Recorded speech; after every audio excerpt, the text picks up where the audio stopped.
Well, let's discuss the latest then. Oliver Farry from our International Affairs desk is with me here on set. Oliver, I mean, is there any cause for optimism ahead of these talks, bearing in mind, of course, what we just heard there from Volodymyr Zelensky? Well, certainly Donald Trump is optimistic. He thinks that we're going to have some good news coming out of this. Unfortunately, his optimism is not really shared by the other parties in the talks. There's little sign of Russia budging on its demands, which are pretty much maximalist. They want everything that more or less they were looking for in when they expanded their invasion of Ukraine in 2022.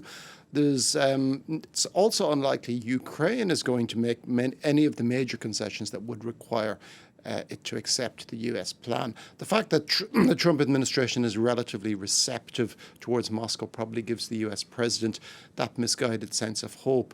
The events of the past 36 hours have also demonstrated the gulf in agreement between Kyiv and Moscow. A massive Russian drone attack on Ukrainian energy infrastructure prompted Volodymyr Zelensky to take to X to accuse Russia of violating the 7-day truce, which was called after the last round of talks in late January. And he also said Moscow had used the opportunity to stockpile weapons ahead of a surprise strike. Now, Zelensky says he's willing to play ball in these talks, but he also says Russia is not serious about peace, something that Mark Rutte also echoed yesterday when the NATO Secretary General visited Kyiv. Remind us again, if there was to be some kind of settlement, I mean, what might it consist of? Well, most notably, the settlement would probably require territorial concessions by Ukraine. The Trump administration has been accused of acceding to Moscow's demands. So Crimea and much of the land currently occupied by Russia would probably remain in Russian hands. Vladimir Putin also wants Ukraine to withdraw from parts of the Donbass it controls, something Kyiv has refused to do. Now, Volodymyr Zelensky has said that he is more receptive to other points in the plan, such as the freezing of the existing battle lines and a demilitarization of the Donbass. Now, the plan also contains security guarantees for Ukraine, but the US says it will only offer those if Kyiv agrees to accept the plan. That's a condition that other NATO members are not imposing on Kyiv. There's one facet of the plan that has been revealed for the first time. The Financial Times reported yesterday that Ukraine had agreed to a multi-tier plan to enforce a ceasefire if Russia were to break it. Now, this could ultimately lead to a military response by a Western-backed force if an initial violation was followed up and expanded into a wider attack. Now, this is a notable innovation, but it's pretty obvious that Russia would not accept this, or at least not without sizable counter-concessions on the Ukrainian side.